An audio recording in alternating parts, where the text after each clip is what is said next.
Сәлеметсіздер ме, құрметті көрермендер. HTML CSS JS сабақтарының 17-ші бөліміне қош келдіңіздер. Бүгінгі бөлімде біз media queries'ті өзіміздің сайтта пайдалануды үйренетін боламыз. И бірінші айтып кететін нәрсе, бізде мынандай eswiz.com деген сайт бар. Мен осыны сілтемелерін осы видеоның астына описаниесінде қалдырып кетемін. Қазірде осы сайтты ашып қарайтын болсақ, осы сайтта мынандай нәрселер бар. То есть мына жерде көптеген мобильный устройство болмаса, мына жерде андай мобильный устройстводан бөлек мынандай компьютер, мына планшет, то есть так мыналар соткілер, мыналар планшеттер, мына жер мына компьютерлер, мына жер қайт сотка, мына жақта бір сағаттар бар. То есть мына қазір типін былайынан, мына типіне бассақ, типі бойынша сортировать ету керек, по-моему, қазір. То есть мына жерде әртүрлі құрылғылардың өлшемдері, олардың атаулары және типтері беріліп кеткен. Осы сайтқа кіріп қарайтын болсаңыздар. И осында бізге керек мына viewport size керек. То есть мен өткен сабақта айттым, мынау егерде біздің компьютердің разрешениесі мынандай өте үлкен разрешение болса, яғни DPI көп болса, яғни мысалға мына жерде қараңыздар, почти 2К разрешениеда MacBook Pro'ның, бірақ оның viewport'ының размері мынандай 1440x900. И мына жерде көбісі солай берілген, өйткені бұлардың андай қазақша қалай екен білмедім, бірақ орысша плотность пикселей деген көп болған сайын олар андай біздің әріптеріміз қоқым болып кетпеу үшін, яғни егерде мынаны то есть біздің сайтымыз мынандай бір қоқым болып көрінбеу үшін олар осындай viewport деген терминді қолданылады, яғни осы просмотр, область просмотра, яғни қазақша көрсетілім облысы. И олардың размерлері кәдімгі ноутбуктың размерінен сәл өзгеше болуы мүмкін. Бірақ мен ноутбугымде ол размер 1366x768, то есть менікі нормально, да, то есть ноутбугымның размері. Өйткені андай ішінде менің разрешением аз болғандықтан менде viewport'ың размері соныкімен бірдей, бірақ мынандай разрешениесі көп компьютерлерде ол мынандай сәл өзгеше болады. Соны шатастырып жүрмеңіздер, өйткені қазір осы бізге керекті нәрсе. И мына жерде Samsung деп сағаттарда соткілері бар, мына LG-дің нелері, соткілері бар. То есть осы сайттан әртүрлі соткілердің өзіңіздің соткыңызды көрсеңіз болады, немесе андай сағаттар да бар. Даже мына жерде мына қараңыздар, қарайтын болсаңыздар, мына жерде мыналар жанында мыналар соткі болса, мына жерде планшет. Мына планшеттердің де разрешениесі мынандай болғанымен, оның viewport'ының размері мынандай. То есть viewport'ның разрешениесі өзгеше, ал физически, яғни кәдімгі разрешениесі сәл өзгеше болады. И мына жақта сағаттар да бар. Қазір көбіміз уже смарт часы пайдаланады, көп адамдар. И ол жерде де интернетке кіруге болады. И енді қараңыздар, олардың да разрешениесі осындай, ал viewport'ының разрешениесі осындай. Біз CSS пен жұмыс істейтін кезде бізге мынау разрешениелер маңызды, то есть мына viewport'ың разрешениесі, мына жерде тұрған значениелер, мыналар вообще керек жоқ бізге. Өйткені бұлар CSS мынамен жұмыс істейтін болады. Егер сіз мысалға фонт сайзға бір 30 пиксель берсеңіз, ол мынаның 30 пикселін алады, то есть мынау осы тұрған viewport'ың 30 пикселін алады, ол мына жақтың емес. Соны ұмытып кетпеңіздер, мына жерден түрлі устройстволардың осындай viewport'ың размерін көрсеңіздер болады. И мына жерде 216 устройствоның viewport'тар жайлы ақпарат беріп кеткен. Енді қараңыздар, біз осы бүкіл устройствода біздің сайтымыз әдемі көріну керек. Енді біз оны қалай іске асырамыз десек, онда біз оны класстар мынандай бүкіл размер үшін жеке-жеке жазып шықпаймыз.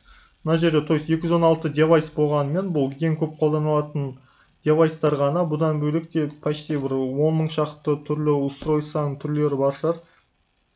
И сол себепті де біз мынандай нәрсе пайдаланатын боламыз. То есть біз ол экрандардың размерін категорияларға бөлеміз. Яғни категория дегенде қалай айтсақ болады, размер категории, қалай өзі? мысалға киімдердегі размер сияқты біз бөліп шығамыз. Мысалға әртүрлі адамның формасы әртүрлі, бірақ оларға бір ортақ киімнің размерлері бар. Мысалға XS бар, S бар, M бар. Одан кейін тағы қандай бар еді өзі? L бар, XL бар, 3XL бар, XM деген размерлер бар. Сондықтан да бізде осындай сайтты адаптивны, яғни бүкіл устройстволарда әдемі көріну үшін біз мынандай өлшемдерді енгіземіз. Өлшемдерді енгізгенде ең біріншісі ол extra small деген значение. То есть extra small деп бұл жерде мен просто андай киімдердің размер сияқты айтып кеткем. Олар экран 0 пиксельден бастап 576 пиксельге дейін болатын құрылғыларға арналған болып табылады. И оларға смарт сағаттар, смартфондар, яғни и экраны кіші планшеттер үшін керек. Мысалға мына жақты қарайтын болсаңыздар, бізде және кейбір планшеттердің экраны 566 жоқ екен, мына өкінішке орай. Бірақ мына жерге қарайтын болсақ, мынаның бәрі үлкен планшеттер. Мысалға андай 7 дюймдық планшеттер бар. Или даже андай бір 6-да 5 дюймдық планшеттер бар. То есть солар үшін арналған мынау extra small деген, яғни ол смартфондарға неге арналған. И оның значениесін біз мынандай контейнер деген сияқтына, то есть осындай класстарды андай өз атымен жазып кетеміз да.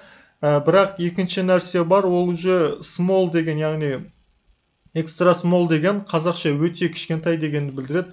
Ал small деген қазақша кіші дегенді білдіреді, кішкентай дегенді білдіреді. Немесе кішігірім, қалай өзі. И оның экранның ені, мысалға мына 576 мен бітсе, значит біз мына small деген жерге 577 пиксельден бастап 760 пиксельге дейін болатын құрылғыларға арнап жазатын боламыз CSS кодты. Оларға в основном планшеттер жатады. Планшеттер, либо андай экранның разрешениесі өте көп смартфондарда жатуы мүмкін. И одан кейінгі уже мына medium деген орташа дегенді білдіреді, яғни қазақша. Одан кейін қараңыздар, біз мына жерде уже small-да біз мынандай класстардың атын контейнер сызықша SM деген жалғау жалғаймыз арт жағына. Өйткені как бы сол қандай устройстволардың еніне байланысты екенін анықтау үшін. И одан кейін medium деген пайдаланамыз. Ол экранның ені мына жерде 768 бен бітсе, уже мынада 769-дан бастап 992 пиксельге дейін болатын құрылғыларға арнап жасаймыз. Оларға үлкен экранды планшеттер, және де мына жерде планшеттерде қайсылар жатыр өз ішінде. Міне мысалға мына жерде көбісі соның аралығына жатады. 992 пиксельге дейін iPad бар. Так, мына Huawei MatePad Pro да жатады. Өйткені қараңыздар, оныңқы 992 пиксельге жетпейді. Мына жерінде ол мынау значениесі, яғни 800 пиксель, значит бұл кішігірім, то есть 992-ге 768 мен 992-ның арасы. Так, мына жерде көрдіңіздер ме, 600 деген бұл уже мынаған жатады, мына small-ға. 577 мен 768-ның арасы. Так, одан кейін келесі айтып кететін нәрсе, ол экранның өлшемдері, яғни біз 6 бөлікке бөліп жатырмыз. Төртіншісі бұл жерде large деген, яғни large деген қазақша үлкен дегенді білдіреді. И оның мынандай класстың артына жалғауына контейнер сызықша LG деп жазып кетеміз, яғни тура ана киімдердегі сияқты, размер сияқты L деген сияқты, бірақ енді бізге мынау бәрінде бірдей болу үшін екі түрлі символмен бөліп қараған дұрыс, түсінікті болу үшін. И оның экран ені 992 пиксель, яғни жоқта әзімерде, по-моему, 993 болу керек. Ну, не суть, мына жерде 992 пиксельден бастап 1200 пиксельге дейін болатын құрылғыларға арналған. Оларға андай кішігірім экранды мониторлар болуы мүмкін, ноутбук, немесе мысалға iPad Pro сияқты андай аса үлкен планшеттер болуы мүмкін. То есть экрандары, сіздер iPad Pro егер размерін көрсеңіздер, олар өте үлкен размер. Мысалға мына 12-де 9 дюйм деген ол как будто A4-мен бірдей сияқты. И одан кейін extra large деген өте үлкен дегені білдіреді. Экран ені ол 1201 пиксельден бастап 1400 пиксельге дейін болатын құрылғыларға арналған. Оларға мониторлар жатады, ноутбуктер жатады, кейбір телевизорлар да жатуы мүмкін. Ал мынау extra large деген как бы өте, ну как бы ең үлкен значение, ол бізде экранның ені 1401 пиксельден жоғары қарай болатын бүкіл компьютерлер үшін, компьютерлер оларға мониторда жатуы мүмкін, оларға андай қазір телевизорлар андай смарт TV деген телевизорларды көретін болсаңыздар, олармен интернетке кіре берсеңіздер болады. И осындай үлкен экрандарға арналған, яғни ол контейнер дейміз де, соңында жалғау ретінде XXL дегенді жазып кетеміз. И енді қазір біз осыны бекер жаптым ой деймін.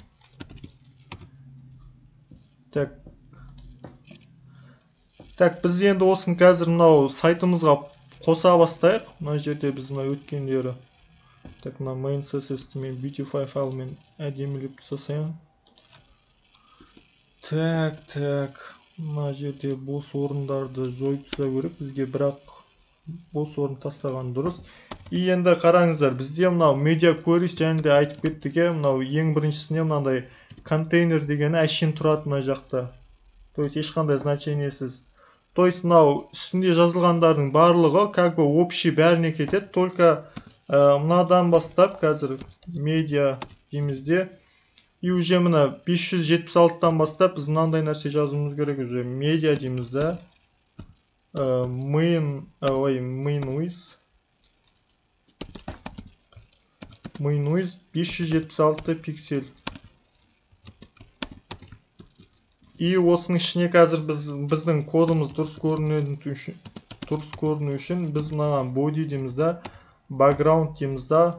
Бізде мына backgroundымыз қазір мына жақта сайтымызды қарайтын болсақ, мына жерде черный болып тұр. Біз осындай қазір кодымыз, біздің CSS кодымыз істеп тұр ма, соны тексеру үшін біз мынандай не значение жазып кетеміз. Қазір мына beautify файлмен не қылсам. Дальше мынаны қазір копировать етемін де жаңа жолға тастаймын. И мына 576-ны біз мынау ең бірінші жазуымыз керек. Өйткені қараңыздар, біз мына жақтан бастағанда міне 576, дальше 768 солай кетеді. И біз өткенде де айтып кеттік, егер де естеріңізден шығып кетпесе, мына жақта мынандай main width деп айтып кеткеніміз, яғни CSS үстінен жоғарғыдан төмен қарай орындалғандықтан кейін, яғни файлдың басына соңына қарай орындалғандықтан кейін бізде мынандай мынаның мәнін мынау екіншісі жойып тастау үшін біз әдейі осылай жазамыз, яғни мынау ең кіші мәннен жоғары мәнге қарай. Өйткені мына жерде main width деп тұр, яғни минимальный ширинасы, яғни минимальный енімі. Осындай болу үшін қараңыздар, біз 768 пиксельден бастап енді red емес, yellow дейміз, чтобы background дұрыс көріну үшін. И одан кейін body деп тағы да вставить етемді. Қазір енді мына жерде уже 992 пиксельден бастап уже бұл жақта green деп жазам мен қазір, чтобы түсінікті болу үшін қазір.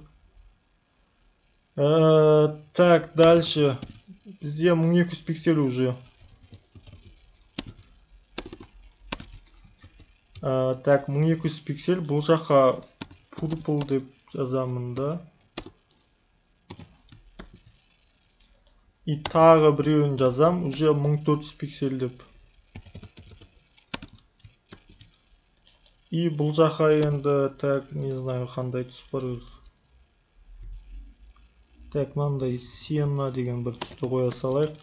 Енді қазір сайтымызға барып қараймыз. Біздің сайтымыз қазір purple, яғни мынау түс purple деген фиолетовый дегенді білдіреді. И қараңыздар, бұл 1200 пиксель мен 1400 пиксельдің арасында болса, осындай түске тең болады. Менің ноутбугымның разрешениесі 1366-да 768 болғандықтан кейін ол 1366 осы мынау екеуінің қатарына жатады, яғни 1200 бен 1400-дің арасына. И соның қасында бізде мынандай розовый түске боялған. Енді біз қазір мынандай инструменты разработчика ашамыз, Ctrl-Shift-I басып, немесе мынандай менюдан бүйтіп ашсаңыздар болады. Настройки емес, менюдан мынаяқтан дополнительный инструменты разработчика. И мына жерде мынаны responsive дегенде тұру керек. Мынаны басыңыздар, егер көрінбей тұрса. И қараңыздар, бізде мынау сотканың размерлерін мына жерден бүйтіп бассаңыздар, mobile S320 пиксель деп тұр. То есть сотканың размері кезінде бізде бәрі дұрыс, яғни черный түсте болады, өйткені ең үстінде ол пока мына 576-ға жетпегенше бізде ең үстінде мына жақта мына body мынандай қара түске берілген. Мына жерде қарап тұрсаңыздар, мән берсеңіздер. Қараңыздар, мен мына үлкейте берем. Қазір мына жаға мән беріп тұрыңыздар, мына 550-ге келді. Қазір тағы да үлкейтемін. 574, мына уже 576-ға келген еді, қызыл түске боялды. Яғни біздің мынау жазған кодымызды қарайтын болсаңыздар, міне бізде мынау 576 пиксельден бастап уже қызыл түске боялады дегенді жаздық. Енді қараңыздар, 768-ге дейін апарамыз. Мынаға мән беріп тұрыңыздар, яғни енін білдіреді. Оны үлкейте берсем, міне 748-ге келді, 750, 756, 762, міне 766-та қызыл болып тұр әлі. Міне уже 768-ге ауысқан еді, уже сары түске ауысты, яғни yellow деп. Мына жақта міне біздің мынау қара түсіміздің сызықтады, қызыл түсіміз де сызықтады, өйткені ол біздің шартқа жауап бермейді. 768-ден жоғары болса, уже міне 770 кезінде мынандай сары түске айналды. Мынаны қазір 100%-ті сәл 50% деп қояқ, чтобы бізде қазір экранымыз сиятындай. Енді қазір қараңыздар, тағы да үлкейте берем. Міне қазір 992-ге барғанда же түсі өзгереді. Қараңыздар, 874, 886 әлі сары болып тұр, 930 әлі сары, 958 әлі сары түс, 970 әлі сары түс. Міне уже 998-ге, міне 992-ден асса, міне жерде уже 992-ге тең болса, уже жасыл түске айналып отыр. Міне біз мына жақта мына green деп жасыл түсті беріп кеттік. Енді қазір тағы да үлкейте беретін болсақ, 1200 пиксельге барса, уже розовыйға айналады. Так, мынау симай қалды, неге мына 50%-ге ауыстырсам қайтып обратно кетіп қалады. Міне уже 1200-ге жеткен кезде міне фиолетовыйға айналады. И дальше мына 1400 пиксельге жеткен кезде қоңырға айналады.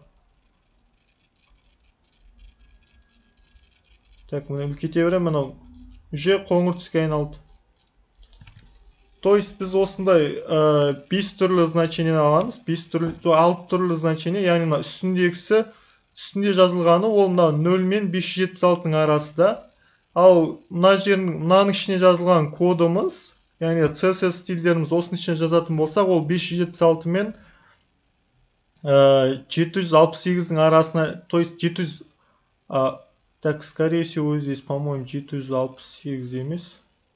767-ге дейін барады, оя, қазір қараңыздар межемен.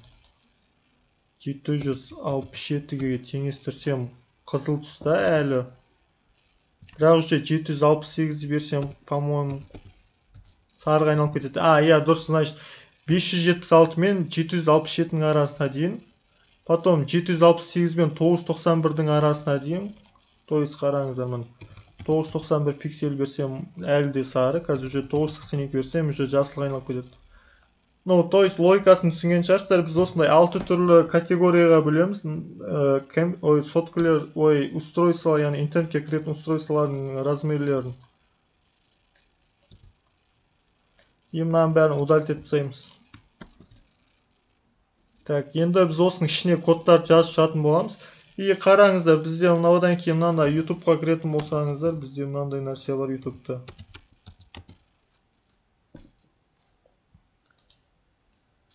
Қазір мен қараңыздар, ноутбуктың размерін, мына окноның размерін кішірейте бастаймын. Қазір мынаған қарап отырсаңыздар, мен мына жерде 4 түрлі колоннадан құралғанда мына YouTube-тың сайты шы, бірақ қазір кішірейтсем, уже 3 колоннаға айналды, яғни мынау сайт 3 колоннадан тұр. И тағы кішірейтсем, міне 2 колоннадан құралған уже 2 түрлі қатардан, яғни колоннадан. И тағы кішірейтсем қазір, міне уже бір-ақ колоннадан құралған сайтқа айналды. И бізде дәл осылай жасауымыз керек, өйткені әртүрлі устройствода осы YouTube сияқтанындай әдемі көрініп тұратындай, то есть біздің экранымыз әдемі көріну үшін. И бағана мынандай айтып кеттім мен, контейнер SM, контейнер MD деген размерлерді беріп кетеміз деп. И бізде мынау контейнер ең басында 1576-ға жетпей тұрған кезде қазір мына F12-мен басып так 576-ны беріп кетейін. Жоқ, 576 емес, бұл жерде 575-ке дейін ғой. Или бүйте салайыншы, бұл жерден бір сотканы таңдай салайын, iPhone 678 таңдай салайын. И енді қараңыздар, бізде осының контейнердің размерін біз сотка кезінде так тұратыңыздар, контейнер мына Flexbox Grid деген CSS-ның ішінде екен ғой. И осының ішінде біз 1200 пиксель деп бермеу керек, өйткені қараңыздар, бізде мынандай 1200 пиксель деп бергеннен кейін бізде мына 375 ақ пиксель ғой ені. Содан кейін 1200 пиксель бергендіктен ол мынандай скролл пайда болып кетті, яғни мынандай былай қарай горизонтально былай қарай да скролл бар, былай қарай да скролл бар, то есть міне бүйтіп қарайтын болсаңыздар, бұлай істеуге болмайды, өйткені бұл как бы горизонтальный скролл болса, уже қолданушылар сіздің сайтыңызды қолдану ыңғайсыз болады да, соның кесірінен сіз сайтыңыздың пользовательдерін жоғалтуыңыз мүмкін, өйткені сіздің сайтыңыз удобны болса ғана қолданушылар ұзақ отыра алады, то есть мысалға мынандай сайтты пайдалану қиын, яғни обычный қолданушылар үшін. Сондықтан біз бұның размерін 1200 пиксель емес 100% деп береміз, яғни 100% деген осы біздің мынау алып тұрған экранның бүкіл жерін алады деген білдіреді. Бірақ соның өзіне де так бір не қосылып тұршы. Мына асты симай тұр екен ғой. Қазір астына да баратын уақытымыз болады. Пока мынау 100% бердік та. Енді қараңыздар, мынаны қазір үлкейтсек, уже бұл кезде де мынандай нәрсе пайда болады уже. Мынау негізі ше, осы мынандай инструмент разработчика көбінесе қатып қала беретін әдеті бар. Сол үшін мынаны басып былайынан тураласаңыздар, вроде нормально болу керек, хотя ол Google Chrome'ның қателігі бұл жерде негізгі. Так, бізде что-то бір жерде андай не бар ау деймін. Margin бар сияқты, контейнерде ма. Так, margin ауыту деген.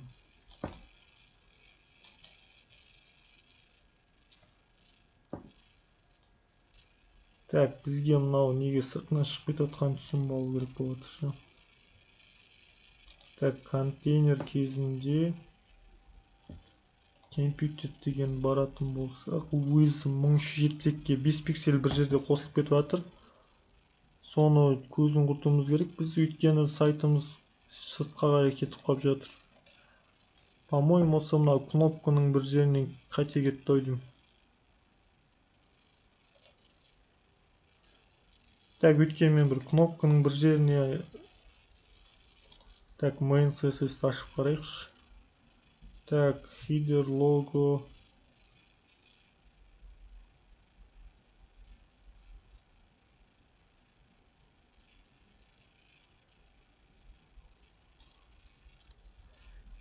Или менюдің қателігі ойдың. Қазір мынаны ше, мен Firefox'ты ашып көрейінші, өйткені Google Chrome кейбір кездері сондай бір нелерді дұрыс көрсетпеуі мүмкін, сондықтан да. Так, значит, мына жақта да бір не шығып тұрғаннан кейін, значит, біздің сайтымызда мынандай стильдеріміз қате жаздық, мынаны қараңыздар, мынандай болмау керек, яғни мынандай ошибка. Так, бұны табу үшін қазір біз мынандай кнопканы пайдаланамыз да.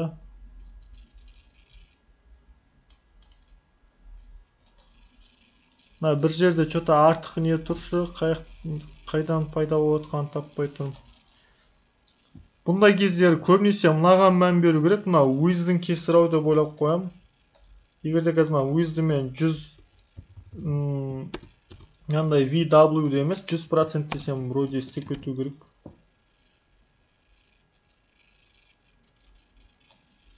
Хотя нет, бұның да кесір емес екен.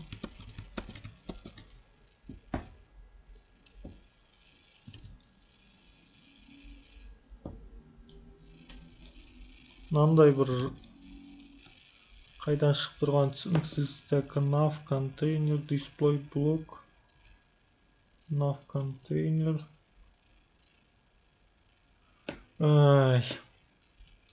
Subtitle. logo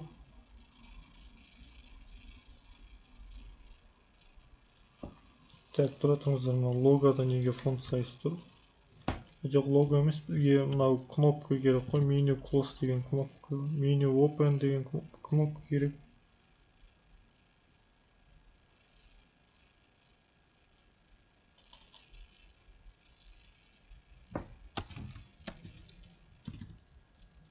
Так, қазір 1 минут. Мен мына қатені тураладым. Бұл қате мынандайдан пайда болыпты. Мына жерде біз мынандай жұлдызша box sizing border box деген жазып өтуіміз керек. Мына жерде жұлдызша деген бүкіл осы HTML документтің ішіндегі тегтерге берілетін стиль. И мынаның ішінде box sizing деген ол мынаны білдіреді. Яғни біздің контейнерлеріміздің, яғни блоктардың ені мен биіктігін андай ішіндегі содержимый, яғни ішіндегі бар нәрсемен яндай, егерде біз мынандай бір қараңыздар, мына жерде мынандай нәрсе бар, мынау developer Mozilla'да мысалы бар, мына box sizing'тың. И қараңыздар, мынандай контент бокс кезінде мынандай жәнде біз дегенде сыртқа шығып кетіп тұрды, жәнде қараңыздар, біздің егер мынаны қазір box sizing'ті комментарийге алсам, біздің мынау сыртқа шығып кеткені дәл мынау мысалдағындай бүйтіп сыртқа шығып кетіп тұр. То есть ол контент бокс кезінде ол мына только ішіндегі ұзындықты алатын болады. Егерде мынаның ішінде қараңыздар, мынау несін есептеп тұрған жоқ, мынандай қалай айтсақ болады, мына шека бордер, яғни мынау. Так, бордер орысша қалай еді өзі? Границы, да, или мынандай бізге осындай мынандай бордер берілген да, көк түс соның кесірінен бізде сыртына шығып кетіп жатыр. Бізде де мынандай блоктарға стильдерде осындай сыртына шығып кетіп жатады. Сондықтан мынандай егер box sizing border box дегенге қойылатын болсаңыздар, мынандай ішіне кіріп кетеді оның барлығы. Бізде мынау сайтымыздың мына body'дің сыртына шығып тұр да қазір былайынан. И мынандай box sizing border box деп мына жұлдызша арқылы бүкіл тегке давать етсек, сол кезде мынандай бәрі дұрыс болады, қайтадан қалпына келеді. Осыны ұмытып кетпеңіздер, соның кесірінен болып тұр екен. И дальше біз мынау Flexbox Grid'қа баруымыз керек. Мен мынаны контейнердің ішіне жазып кеттім, мына ең үсті жағына. Хотя без разницы, оны қай жағына жазсаңыздар, мына жұлдызша box sizing border box main CSS-дің ішіне жаздым. И Flexbox Grid'қа барамыз. И бізде бұл жаққа мынандай жаңағыдегіндей стильдер добавить етуіміз керек. Өйткені біз ең бірінші осы гридті бітіруіміз керек. Өйткені гридті біз көп пайдаланатын боламыз кейінгі сайтымызда ішінде. Так. И оны ең астына түсіріп мыналарды жазамыз да. И одан кейін қараңыздар, біз мынаған with 100 деп беріп кеттік қой басында. Енді дәл солай бізде мынандай контейнер SM дегенді жазуымыз керек. Контейнер SM дейміз да. И бұның ішіне де біз осындай ұзындық беріп өтуіміз керек. Бізде мына қараңыздар, мән берсеңіздер, мына контейнер SM дегенді SM деген жалғау астына қосып тұрмыз.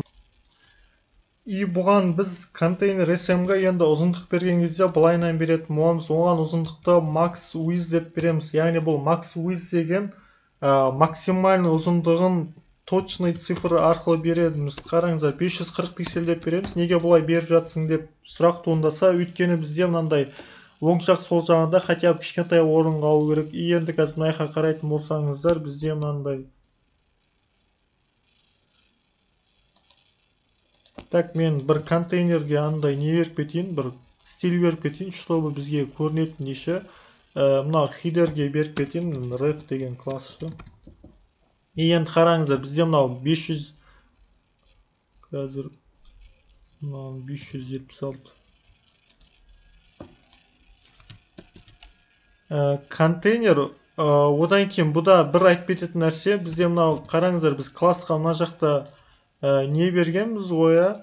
Просто контейнер деп жазып кеткенбіз. Егерде қазір контейнер SM дейтін болсам, мен ондай болса, мені көрдіңіздер ма, оның размер постоянно мынандай значениеде тұратын болады.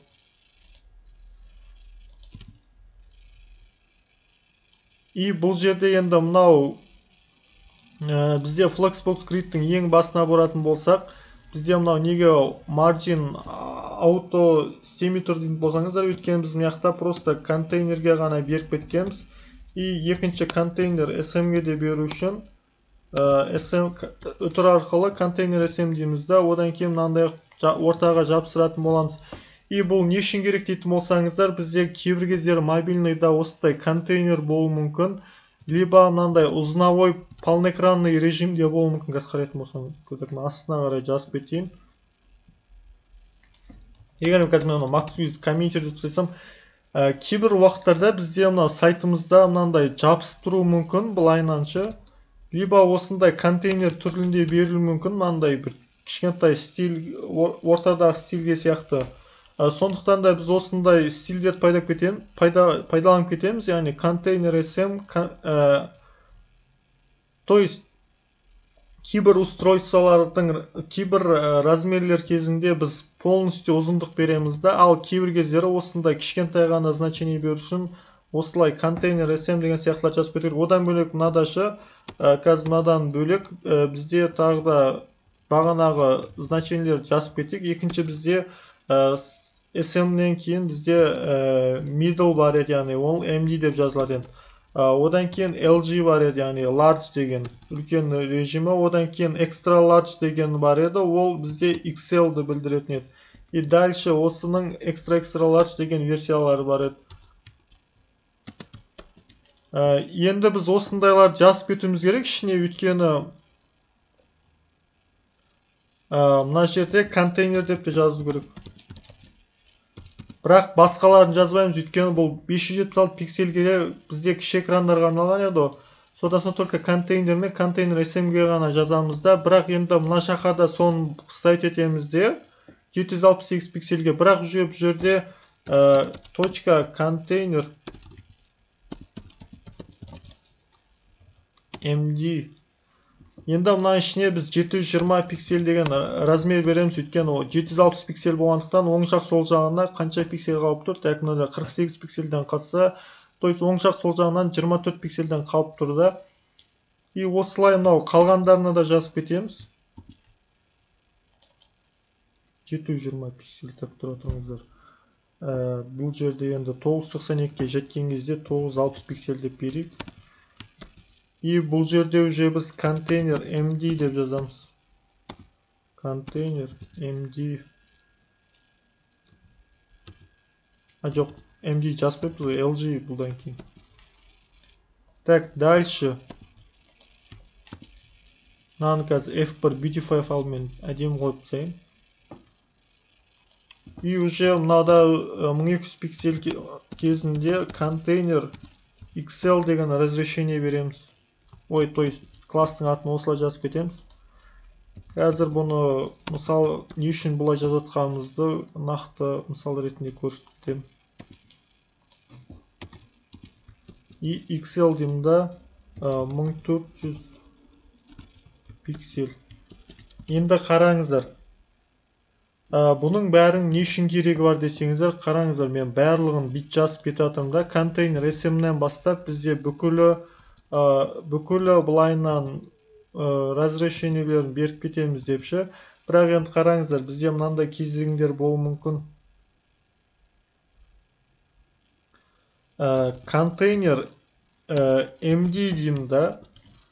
То есть контейнер MD-ға дейін бізде мынау қазір контейнеріміз мынандай екі жағынан кішкентай от сүптері бар да, мынау жағынан мен мынау жағынан. Енді қазір сәл кішірейте бастасам, мына кішірейіп жатыр да, дұрыс.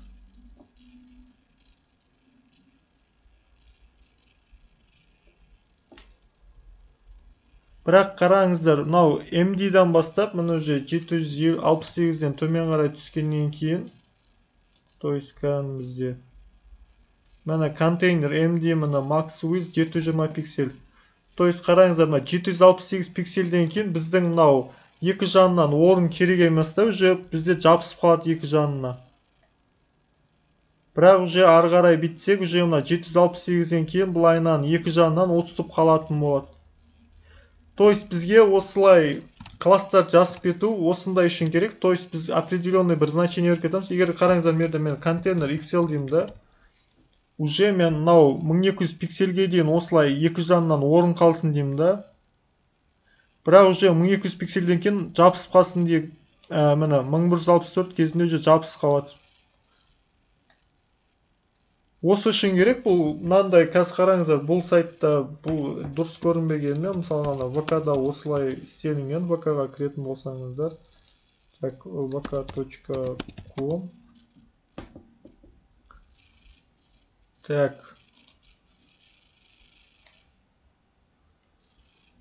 Так, ВК-ның сайт что-то адаптивный емес екен. Или Инстаграмда ма? Так, бір жерден көрген едім осындай еді. То есть қараңыздар, мыналарда бүйтіп жабысып қалады екі жан. Одан кейін мына жандағы не жоғалып кетті, қазір соңына керек бізге қазір ол да. Ну, блин, живой пример таппай тұрмшы. Контейнер SM деген түрлі сияқты. Ну, так, живой пример что-то таппай жатам. ВК-ға просто қазір кіруге уақыт жоқ оны. Мына қараңыздар, 1216 пиксель кезінде былайынан екі жанынан орын тұр да, бірақ уже былайынан жабысып қалатыр. 1200-ден төмен қарай түсірсек, мынандай екі жанына ешқандай отступ берілмейді. Ал жоғары қарай мынандай отступ беріле береді уже. Ол кезде міне 2К кезінде де міне. Осы себепті де керек, өйткені үлкен экрандарда былайын екі жарынан орын қалдырамыз да, и только ақпаратты по центру беретін боламыз, ал атак былайынан қалған уақытта былайынан жабыстырып қалу үшін осылай класс беруіміз керек. То есть мынандай Excel деп жазып кеткен, MD деп жазып кеткендеріміз сондай кезде пайдаланамыз, яғни біз определенный бір керек уақытта ғана істеу үшін. И енді қазір қараңыздар, бізде енді row-мен жұмыс жасау керек, row-мен колдармен. Бұл жерде енді мынау row-да ешқандай бір мәнінде жоқ, қазір қарайтын болсақ. Міне row-да бұл жерде ешқандай разрешение бере алмаймыз ғой. И бірақ бізге мына колонналарға беріп кету керек. Оны да беріп кету үшін бұның бәріне бүйтіп қолмен жазышу керек. Мынаның барлығынша мен сіздердің сөйтіп уақыттарыңызды алмай қояйын деп, мен былайынан мынандай CSS файлға сілтеме беріп кеткем, неде видеоның астына қалдырып кетем бұны. И осыны қазір ашып қарайтын болсаңыздар, мен мынандай нәрсе шығады. И осының жанында мына raw деген бар. Raw деген бассаңыздар, Ctrl-S пен сақтауға болады, мынаны temp.css деп. И осыны просто показать папке дейсіздер да, открыть с помощью блокнот деп мынаны копировать етіп аласыздар полностью. Ctrl-A, Ctrl-C мен. Либо просто мына жерде копировать етсеңіздер болады, Ctrl-A, Ctrl-C арқылы. Либо мынаның ішінде мынаның бәрін жеке-жеке выделить етіп шығуыңыз керек.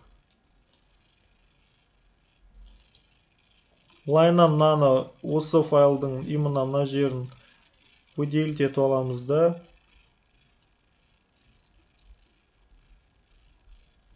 Так, мынау ұзақ. 1159 строкадан тұрады. И осыны копировать етіп аламыз да. Енді мынау Flexbox скрипті полный выделить етіп, удалить етіп тастаймыз. И осыны ішіне вставить етсеңіздер, мынау мен мынаның бәрін андай, мынау үстіндегі кодты мен мынау нелерге, медиаларға жазып шыққан, мен ішіне call-m'ді деп, потом мынаяқта align self mdn деп, мынаяқта міне call-lg деп, міне call-lg деп. То есть мынаның бәрін жазып отыруға қазір уақыт жетпейді, өйткені общий строкалардың санын қарайтын болсаңыздар, міне 1200 строка, почти 1159 строка. И енді қазір осыны біз қалай пайдаланамыз деген сұрақ туындайды. И бізде қараңыздар, бізде мына астында мынау не тұр ғой қазір. Так, Ctrl, жоқ, F12-ні басайық. Так, респонсивті iPhone 7-ге қояйық. Мына что-то негізі дұрыс істемей жатыршы. Вот енді нормально. Қараңыздар, мына астында біздің менюмыз жабысып қалды я. Бізге де мына тура YouTube-тағы сияқты істеуіміз керек. Былайынан кішірейткен кезде мынандай колонналары бір колоннаға айналып кететін болыпшы. Бізде дәл солай істейміз.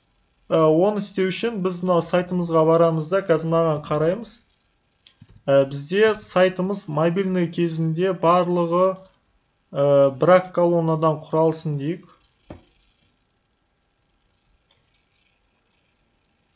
Оны олайынан істеу үшін қазір мынау үстінде. Бізде мына жерде ол. Олай болсын дейтін болсақ, бізде ол мына былай кол 12 деп жазып кетуіміз керек барлығына. Өйткені 12 деген біз естеріңізде болса 12 сетке бөлгеннен кейін бүкіл ұзындығын алу үшін 12 деген мән беріп кетуіміз керек. Сол кезде міне қараңыздар, барлығы бір қатарға түседі.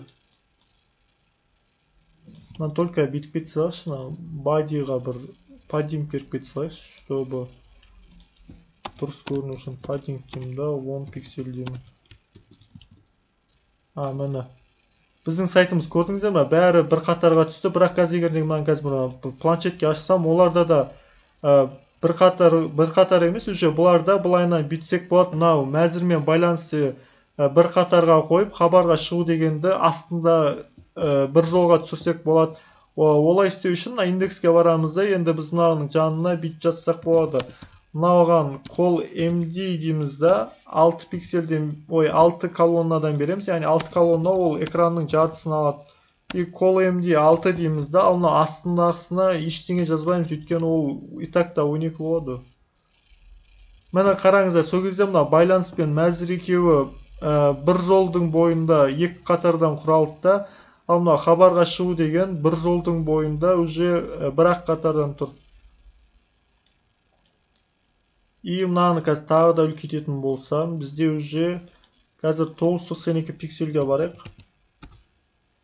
Мына 992 пиксель кезінде уже экранға почти бәрі сияды, яғни ол кезде уже біз былайынан call md дейміз да, жоқ уже ол XL меді, так қалай еді өзі?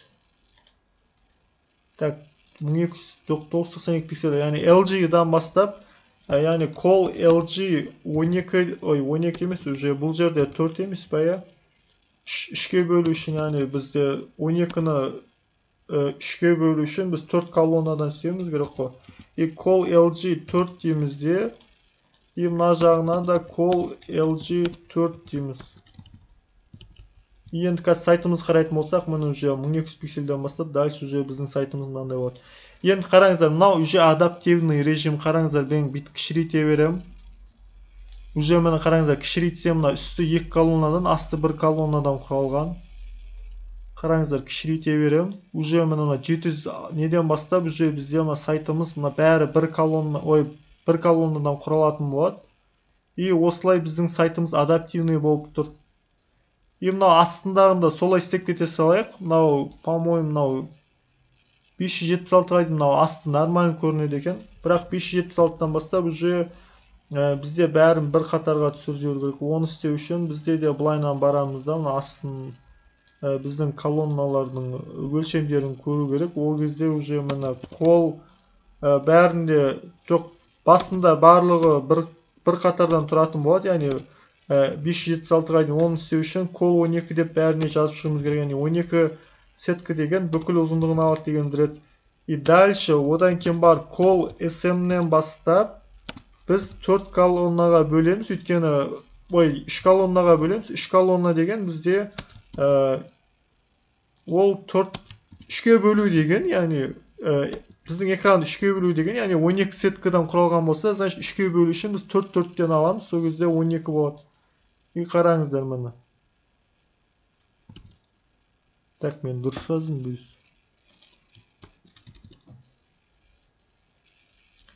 Именно 576.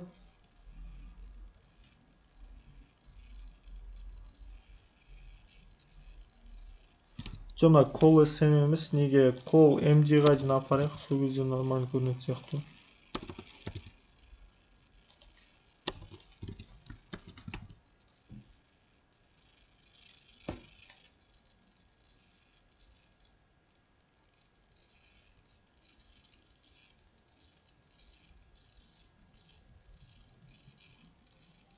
Так, мені call MD-ға дейін нормально көрініп тұр. Енді қараңыздар, бізде астында алтынай деген жазулар, мыналар оң жағына сол жағына кетіп қалып жатыр.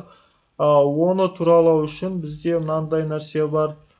Justify content end дегенді біз мына жақта да дәл солай жазып кеткенбіз. Мына жақта қарайтын болсаңыздар, кодта ақтарып қарайтын болсаңыздар. Мына justify content end дегендерге де мынандай XXL деп сондайларын жазып кеткенбіз. Значит, бізде оны определенный бір значениеден бастап, мына жерде justify content end деген бізге только MD-дан бастап солай end-ға айналу керек. Сондықтан біз мерге justify content MD end деп жазуымыз керек. Соны сақтайтын болса, қазір қараңыздар, мынау жанына хотя бы тақалып тұр. Бірақ мына жерде де что-то жабыспай тұр ғой, неге олай? Socials'қа бір жерге стиль беріп кеткенбіз ау дейміз. Бір margin ба. Так. Міне, жоқ бұл жеріміз. Socials'та міне мына жерде margin left 10 пиксель беріп тұрген екенбіз. Егер қазір мынаны апсайтын болсам не болады екен? Жоқ. Мынау Socials дегенде қазір маған background red деп беріп, қаяқта тұрғанын көріп алайық. Бізде мынандай нәрсе бар, мынау стильдердеші margin block start дегендерден қазір қарайды, қазір бұны көрсетпесем, сіздер түсінбей қалуларыңыз мүмкін. Так, просмотреть код дейміз да, именно socials'ты тауып аламыз. Міне UL class socials дегенді. Осыны выделить етсек, бізде мынандай нәрсе бар. Мынаны қазір мына жаққа жылжытып, мынаны жоғары көтеретін болсам, мына қараңыздар, мына user agent style sheet деген Google Chrome деген білдіреді. Немесе Firefox болса, мына Firefox, яғни осы браузердің өзі стильдер давать етпейді, мынандай UL деген нелерге ше, соны жою үшін мынандай margin дегенге бәріне 0 қойымыз керек біз. Margin деймізде 0. Так. Бірақ сонда да мынау добавить етіп тұр екен әлі, мынаны копировать етіп алайық. Margin block start end дегендер мыналардың орнына 0 деп жазып шығуымыз керек.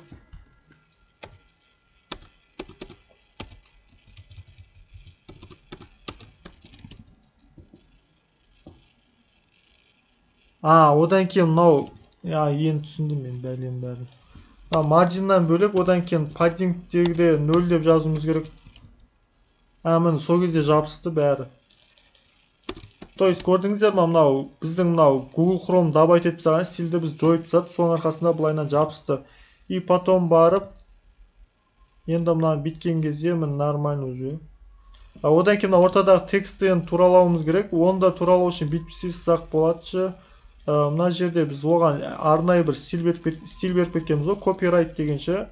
Соны мынаны, index.html. Мына copyright-ты өшіріп тастаймын да қазірше. Мына copyright-ты өшіріп тастасам, былайынан біздің текстіміз мына жағына по-любому жақын болып тұр. Соны алып тастау үшін біз былайынан жазамыз, ішіне бір div-тің ішіне тығып жібереміз да, мынау текстті ше.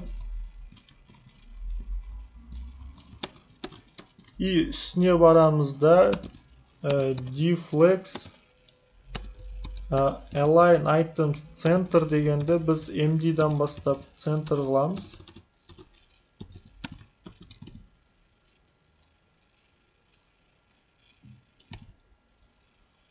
Так, мынаған класс беріп кетейік, red деген, чтобы қаяқта көрініп тұрғанын.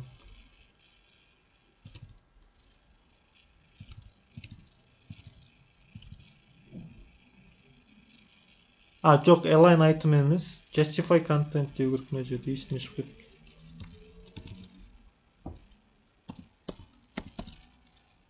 Justify content center. Міне центрға кетті, бірақ енді қазір қараңыздар, F12-ін басамда мен біздің MD былайынан барған кезде міне так, мына red-ті уже өшірсек болады, керек емес. И қараңыздар, мен бәрі бір жолға түсіп тұр да. Просто әшін араларына кейін margin беріп кетіп салу керек.